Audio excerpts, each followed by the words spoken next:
अस्सलाम वालेकुम दोस्तों, ये खूबसूरत गजल आए फरमाइश आया अब्दुल गफ्फारों की कच्चे का मुझे प्यारो दोस्त भाग सलेमान शेख।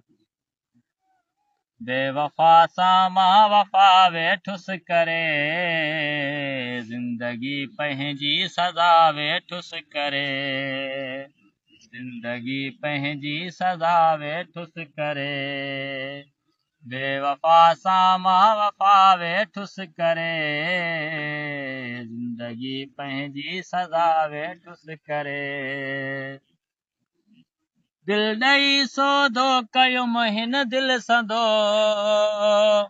दिल ॾेई सौदो कयुमि हिन दिल संदो, प्यार में केॾी ख़ता वेठुस करे, जिंदगी पंहिंजी सदा वेठुस करे।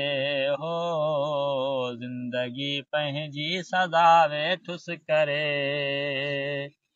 बेवफा सामा वफा वेठुस करे, जिंदगी पंहिंजी सदा वेठुस करे।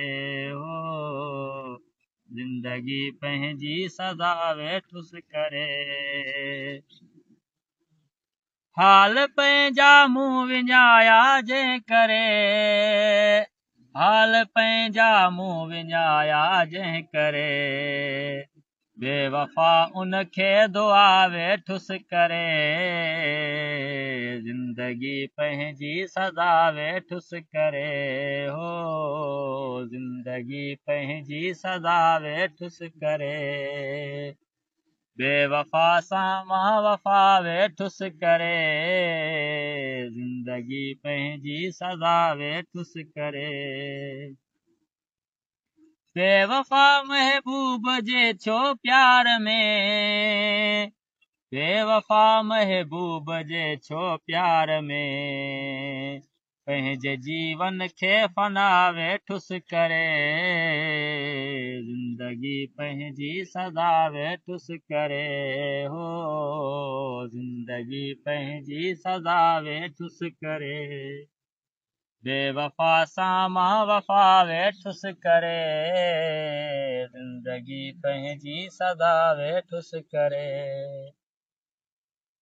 खूबसूरत पुण अदाउनि खे ॾिसी, खूबसूरत पुण अदाउनि खे ॾिसी, शेख कंबर दिल फिदा वेठुस करे, जिंदगी पंहिंजी सदा वेठुस करे।